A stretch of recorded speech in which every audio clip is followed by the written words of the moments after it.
ನಮಸ್ತೆ ಸ್ನೇಹಿತರೆ, ಇವತ್ತು ನಾವು ಪ್ರಥಮ BA ರಾಜ್ಯಶಾಸ್ತ್ರದಲ್ಲಿ ಪರೀಕ್ಷಾ ತಯಾರಿಯನ್ನು ಮಾಡಿಕೊಳ್ಳುವ.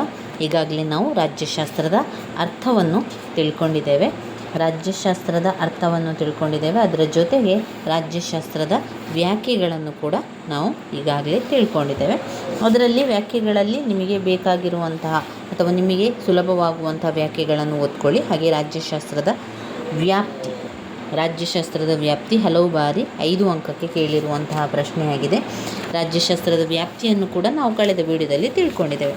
ಇವತ್ತು ರಾಜ್ಯಶಾಸ್ತ್ರದ ಮಹತ್ವವನ್ನು ತಿಳ್ಕೊಳ್ಳುವ. 5 ಅಂಕಕ್ಕೆ 10 ಅಂಕಕ್ಕೆ ಕೇಳುವಂತಹ ಪ್ರಶ್ನೆ. ಮೊದಲಿಗೆ ಪಾಯಿಂಟ್ಸನ್ನು ಹೇಳ್ತಾ ಹೋಗ್ತಾನೆ. ರಾಜ್ಯಶಾಸ್ತ್ರದ ಅಧ್ಯಯನದ ಮಹತ್ವದಲ್ಲಿ ರಾಜ್ಯ ಮತ್ತು ಸರಕಾರದ ಪಾತ್ರದ ಬಗ್ಗೆ ಮಾಹಿತಿ ಪಡೆಯಬಹುದು. ರಾಜ್ಯ ಮತ್ತು ಸರಕಾರದ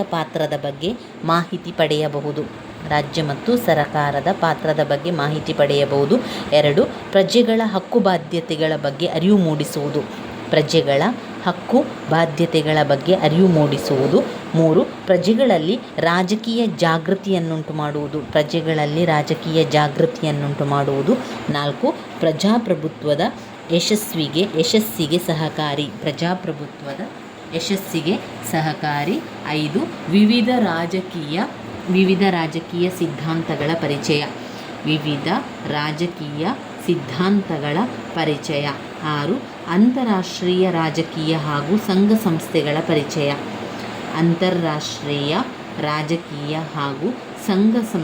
ಪರಿಚಯ. 7. ಸರಕಾರದ ದಕ್ಷ ನಿರ್ವಹಣೆಗೆ ರಾಜ್ಯಶಾಸ್ತ್ರದ ಜ್ಞಾನ ಸ್ವಲ್ಪ ಮಟ್ಟಿಗಾದರೂ ಇದ್ದರೆ ಉತ್ತಮ. ರಾಜ್ಯಶಾಸ್ತ್ರದ ಜ್ಞಾನ ಸ್ವಲ್ಪ ಮಟ್ಟಿಗಾದರೂ ಇದ್ದರೆ ಉತ್ತಮ. 8. ರಾಜ್ಯದ ಸಮಸ್ಯೆಗಳನ್ನು ಅರಿಯಲು. ಇದು ರಾಜ್ಯಶಾಸ್ತ್ರದ ಅಧ್ಯಯನದ ಮಹತ್ವಗಳಲ್ಲಿ ಬರ್ತದೆ. ಮೊದಲನೇದಾಗಿ ರಾಜ್ಯಶಾಸ್ತ್ರದ ಅಧ್ಯಯನವನ್ನು ಮಾಡುವುದು ಅಥವಾ ಅದರ ಓದುವುದರಿಂದ ನಮಗೆ ಏನು ಮಹತ್ವ ಇದೆ ಅಥವಾ ಏನು ಪ್ರಯೋಜನ ಇದೆ ಅಂತ ಹೇಳುವಂಥದ್ದು. ಜಾಗತೀಕರಣದ ಯುಗದಲ್ಲಿ ರಾಜ್ಯಶಾಸ್ತ್ರದ ಅಧ್ಯಯನದ ಪ್ರಾಮುಖ್ಯತೆ ದ್ವಿಗುಣಗೊಂಡಿದೆ. ಇಂದು ರಾಜಕಾರಣವು ವ್ಯಕ್ತಿಯ ಜೀವನದ ಪ್ರತಿಯೊಂದು ರಂಗದಲ್ಲೂ ಕೂಡ ವ್ಯಾಪಿಸಿದೆ. ಆದ್ದರಿಂದ ಜನರು ತಾವು ಸೇರಿರುವ ಇಲ್ಲವೇ ವಾಸಿಸುವ ರಾಜ್ಯ ಹಾಗೂ ಸರಕಾರದ ಬಗ್ಗೆ ಸಾಕಷ್ಟು ತಿಳುವಳಿಕೆ ಹೊಂದಿರಬೇಕಾದುದು ಅತ್ಯವಶ್ಯಕ. ಇಂತಹ ಅರಿವನ್ನು ರಾಜ್ಯಶಾಸ್ತ್ರದ ಅಧ್ಯಯನದಿಂದ ಪಡೆಯಲು ಸಾಧ್ಯ ಅಂತ ಹೇಳ್ತಾ ಇದ್ದಾರೆ. ಈ ರಾಜ್ಯಶಾಸ್ತ್ರದ ಅಧ್ಯಯನದ ಮಹತ್ವದಲ್ಲಿ ಮೊದಲನೆಯ ಪಾಯಿಂಟ್, ರಾಜ್ಯ ಮತ್ತು ಸರಕಾರದ ಪಾತ್ರಗಳ ಬಗ್ಗೆ ಮಾಹಿತಿಯನ್ನು ಪಡೆಯಬಹುದು. ಸರಕಾರದಲ್ಲಿ ಏನಾಗ್ತಾ ಇದೆ ಎನ್ನುವಂತಹದನ್ನು ಮಾಹಿತಿಯನ್ನು ಪಡೆದುಕೊಳ್ಳಲಿಕ್ಕೆ ರಾಜ್ಯ ಮತ್ತು ಸರಕಾರದ ಪಾತ್ರದ ಬಗ್ಗೆ ಮಾಹಿತಿಯನ್ನು ಪಡೆಯುವಂಥದ್ದು. ರಾಜ್ಯ ಮತ್ತು ಸರಕಾರವನ್ನು ಕುರಿತು ರಾಜ್ಯಶಾಸ್ತ್ರವನ್ನು ಅಧ್ಯಯನ ಮಾಡುವುದರಿಂದ ನಾಗರಿಕರು ತಾವು ಸದಸ್ಯರಾಗಿರುವ ರಾಜ್ಯದ ಉಗಮ, ಬೆಳವಣಿಗೆ, ಗುರಿ, ಉದ್ದೇಶಗಳನ್ನು ಹಾಗೂ ಸರಕಾರದ ರಚನೆ, ಕಾರ್ಯವ್ಯಾಪ್ತಿ ಮುಂತಾದ ವಿಷಯಗಳ ಬಗ್ಗೆ ತಿಳಿದುಕೊಳ್ಳಬೇಕಾದರೆ ರಾಜ್ಯಶಾಸ್ತ್ರದ ಅಧ್ಯಯನ ಅತ್ಯವಶ್ಯಕ. 2. ಪ್ರಜೆಗಳ ಹಕ್ಕು ಬಾಧ್ಯತೆಗಳ ಬಗ್ಗೆ ಅರಿವು ಮೂಡಿಸುವುದು. ಹಕ್ಕು ಮತ್ತು ಸ್ವಾತಂತ್ರ್ಯಗಳು ಪ್ರಜೆಗಳ ವ್ಯಕ್ತಿತ್ವ ವಿಕಾಸಕ್ಕೆ ಅತ್ಯಗತ್ಯವಾಗಿದೆ. ರಾಜ್ಯಶಾಸ್ತ್ರ ಅಧ್ಯಯನದಿಂದ ಸಂವಿಧಾನಾತ್ಮಕವಾಗಿ ದೊರೆಯುವ ಹಕ್ಕುಗಳು ಯಾವುವು? ಸರಕಾರದಿಂದ ಹಕ್ಕುಗಳಿಗೆ ಚ್ಯುತಿ ಬಂದಾಗ ಅವುಗಳನ್ನು ಹೇಗೆ ರಕ್ಷಿಸಿಕೊಳ್ಳಬೇಕು ಎನ್ನುವ ಸೂಕ್ತ ತಿಳುವಳಿಕೆ ದೊರೆಯುತ್ತದೆ. ಇದು ಪ್ರಜೆಗಳ ಹಕ್ಕು ಬಾಧ್ಯತೆಗಳ ಬಗ್ಗೆ ಅರಿವನ್ನು ಮೂಡಿಸುವುದು. 3ನೇ ಪಾಯಿಂಟ್ನಲ್ಲಿ ಪ್ರಜೆಗಳಲ್ಲಿ ರಾಜಕೀಯ ಜಾಗೃತಿಯನ್ನುಂಟು ಮಾಡುವುದು. ಈ ಪ್ರಜೆಗಳಲ್ಲಿ ರಾಜಕೀಯವಾಗಿ ಜಾಗೃತಿಯನ್ನುಂಟು ಮಾಡುವುದು. ಪ್ರಜೆಗಳು ರಾಜಕೀಯ ಘಟನೆಗಳ ಬಗ್ಗೆ ಉದಾಸೀನರಾಗಿರಬಾರದು.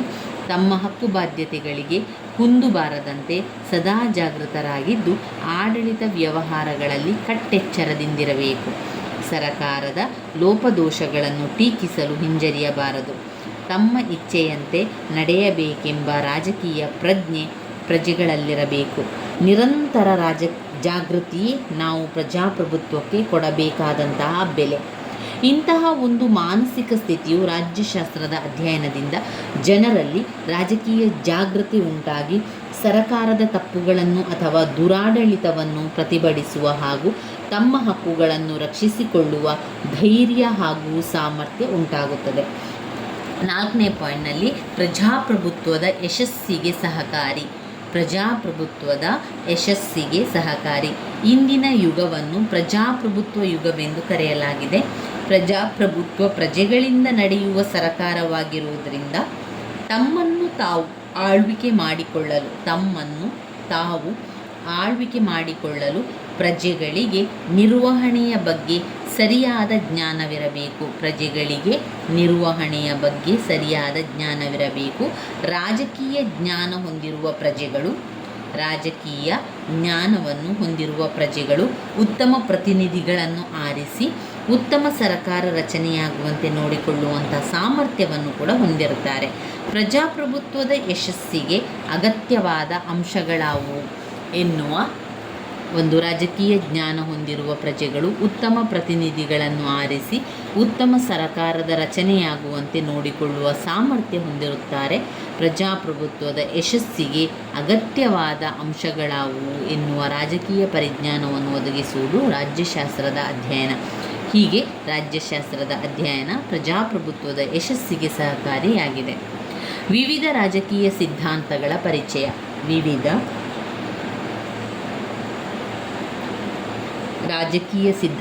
ಪರಿಚಯ. ಅದರಲ್ಲಿ ಸಮಾಜವಾದ ಬರ್ತದೆ, ಸಮತಾವಾದ ಬರ್ತದೆ, ಉದಾರತಾವಾದ ಬರ್ತದೆ, ಪ್ರಜಾಪ್ರಭುತ್ವ ಸಿಗುತ್ತದೆ, ಸರ್ವಾಧಿಕಾರದ ಬಗ್ಗೆ ತಿಳ್ಕೊಳ್ಳಿಕ್ಕೆ ಇರುವಂಥದ್ದು. ವಿವಿಧ ರಾಜಕೀಯ ಸಿದ್ಧಾಂತಗಳ ಪರಿಚಯ. ಈ ಎಲ್ಲ ರಾಜಕೀಯದ ಸಿದ್ಧಾಂತಗಳ ಬಗ್ಗೆ ತಿಳ್ಕೊಳ್ಬೇಕು. ಹಲವು ಬಗೆಯ ರಾಜಕೀಯ ಸಿದ್ಧಾಂತಗಳು ಹುಟ್ಟಿದೆ. ಆಧುನಿಕ ರಾಜ್ಯಗಳು ಸೈದ್ಧಾಂತಿಕ ತಳಹದಿಯ ಮೇಲೆ ಸ್ಥಾಪಿಸಲ್ಪಟ್ಟಿದೆ.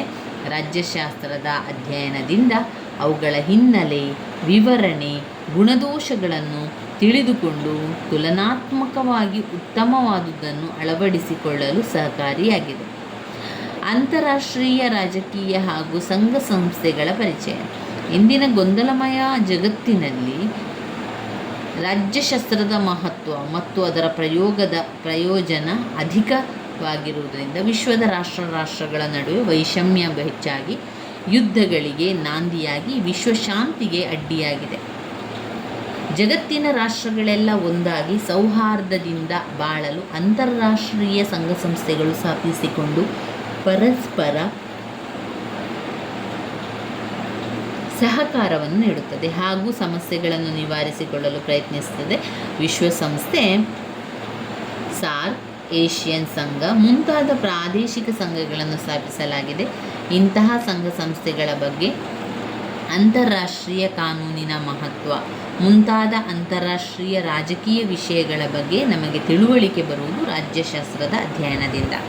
ಇನ್ನು 7ನೇ ಪಾಯಿಂಟ್, ಸರಕಾರದ ದಕ್ಷ ನಿರ್ವಹಣೆಗೆ ರಾಜ್ಯಶಾಸ್ತ್ರದ ಜ್ಞಾನ ಸ್ವಲ್ಪ ಮಟ್ಟಿಗಾದರೂ ಇದ್ದರೆ ಉತ್ತಮ.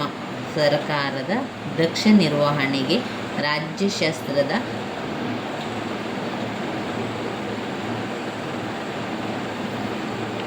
ಸ್ವಲ್ಪ ಮಟ್ಟಿಗಾದರೂ ಇದ್ದರೆ ಉತ್ತಮ ಅಂತ ಹೇಳುವಂಥದ್ದು. ಅಂದರೆ ಶಾಸಕಾಂಗ ಸದಸ್ಯರಿಗೂ ಮಂತ್ರಿಗಳಿಗೂ ಸಂಬಂಧಿಸಿದ ರೂಪುರೇಷೆಗಳು, ಆದರ್ಶ ತತ್ವಗಳು ಮುಂತಾದ ರಾಜ್ಯ ಮತ್ತು ಸರ್ಕಾರವು ಕುರಿತು ವಿಷಯಗಳ ಪರಿಚಯವಿದ್ದರೆ ಅವರು ಉತ್ತಮವಾಗಿ ಆಡಳಿತ ನಡೆಸಲು ಅನುವು ಮಾಡಿಕೊಟ್ಟಂತಾಗುತ್ತದೆ. ಇದಕ್ಕಾಗಿ ರಾಜ್ಯಶಾಸ್ತ್ರದ ಅಧ್ಯಯನ ಅಗತ್ಯವಾಗಿದೆ.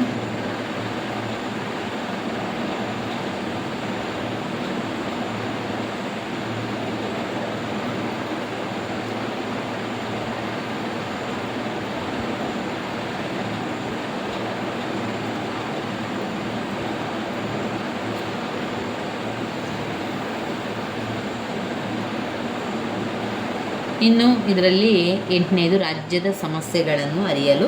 ಇದು ಮುಖ್ಯವಾಗಿ ವ್ಯಕ್ತಿಗೂ ರಾಜ್ಯಕ್ಕೂ ಇರುವ ಸಂಬಂಧವನ್ನು ತಿಳಿಯಲು, ಅಂತಾರಾಷ್ಟ್ರೀಯ ಸಂಘಕ್ಕೆ ಹಾಗೂ ಕಾನೂನುಗಳನ್ನು ಅರಿತುಕೊಳ್ಳಲು, ರಾಷ್ಟ್ರಗಳ ನಡುವೆ ಉದ್ಭವಿಸುವ ಘರ್ಷಣೆಗಳಿಗೆ ಕಾರಣಗಳು, ಅವುಗಳ ನಿವಾರಣೋಪಾಯಗಳು ಇವೇ ಮೊದಲಾದ ಅನೇಕ ಸಮಸ್ಯೆಗಳನ್ನು ತಿಳಿದುಕೊಳ್ಳಲು ರಾಜ್ಯಶಾಸ್ತ್ರದ ಅಧ್ಯಯನ ಬಹಳ ಪ್ರಯೋಜನಕಾರಿಯಾಗಿದೆ.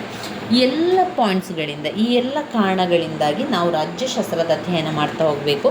ಮೊದಲಿಗೆ ಪಾಯಿಂಟ್ಸ್ ಸರಿಯಾಗಿ ಕಲ್ತುಕೊಳ್ಳಿ, ಬಾಯ್ಪಾಠ ಮುಖಾಂತರ ಆದರೂ ಕಲ್ತುಕೊಳ್ಳಿ. ಅದಾದ ಮೇಲೆ ಅದರ ವಿವರಣೆಯನ್ನು ತಿಳ್ಕೊಳ್ಳಿ. ನಾವು ಪಾಯಿಂಟ್ಸನ್ನಷ್ಟೇ ಒಮ್ಮೆ ಹೇಳ್ತಾ ಹೋಗುವ.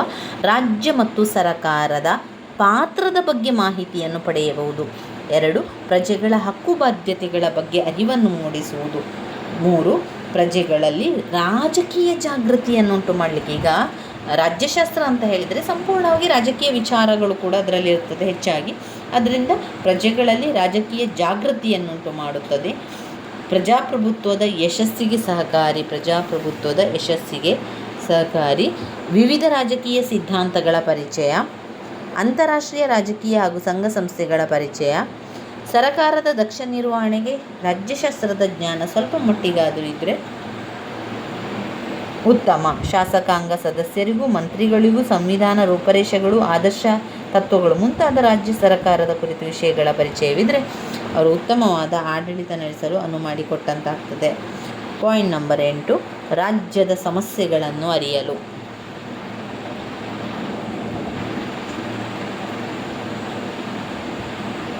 ರಾಜ್ಯದ ಸಮಸ್ಯೆಗಳನ್ನು ಅರಿಯಲು ವಿವಿಧ ರಾಜಕೀಯ ಸಿದ್ಧಾಂತಗಳ ಪರಿಚಯ, ಅಂತಾರಾಷ್ಟ್ರೀಯ ರಾಜಕೀಯ ಹಾಗೂ ಸಂಘ ಸಂಸ್ಥೆಗಳ ಪರಿಚಯ, ಸರಕಾರದ ದಕ್ಷ ನಿರ್ವಹಣೆಗೆ ರಾಜ್ಯಶಾಸ್ತ್ರದ ಜ್ಞಾನ ಸ್ವಲ್ಪ ಮಟ್ಟಿಗಾದರೂ ಇದ್ದರೆ ಉತ್ತಮ. 8, ರಾಜ್ಯದ ಸಮಸ್ಯೆಗಳನ್ನು ಅರಿಯಲು. ಇವಿಷ್ಟು ಪಾಯಿಂಟ್ಸ್ಗಳನ್ನು ಸರಿಯಾಗಿ ಕಲಿತುಕೊಳ್ಳಿ. ಇದು ಪ್ರಶ್ನೆ ಏನು? ರಾಜ್ಯಶಾಸ್ತ್ರದ ಅಧ್ಯಯನದ ಮಹತ್ವ. ಒಟ್ಟು 8 ಪಾಯಿಂಟ್ಸ್ಗಳಿದೆ. ರಾಜ್ಯಶಾಸ್ತ್ರದ ಅಧ್ಯಯನದ ಮಹತ್ವ.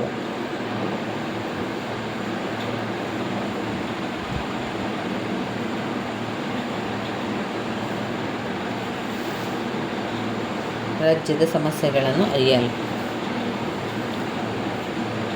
ಇನ್ನು ಇವಿಷ್ಟು ಸಾಕು. ನಾವು ಮುಂದಿನ ವಿಡಿಯೋಕ್ಕೆ ಯಾವುದು ತುಂಬಾ ಮುಖ್ಯವಾಗಿರುವಂಥ ಪ್ರಶ್ನೆಗಳನ್ನಷ್ಟೇ ನೋಡ್ತಾ ಹೋಗುವ. ಇದರಲ್ಲಿ 15 ಅಂಕದ ಪ್ರಶ್ನೆಯಾಗಿ ಬರುವಂಥದ್ದು ರಾಜ್ಯಶಾಸ್ತ್ರದ ಅಧ್ಯಯನದ ವಿಧಾನಗಳು. ರಾಜ್ಯಶಾಸ್ತ್ರದ ಅಧ್ಯಯನದ ವಿಧಾನಗಳನ್ನು ಓದ್ಕೊಂಡು ಬನ್ನಿ. ಹಾಗೆಯೇ ಅದರಲ್ಲಿ ರಾಜ್ಯಶಾಸ್ತ್ರದ ಅಧ್ಯಯನದ ವಿಧಾನಗಳನ್ನು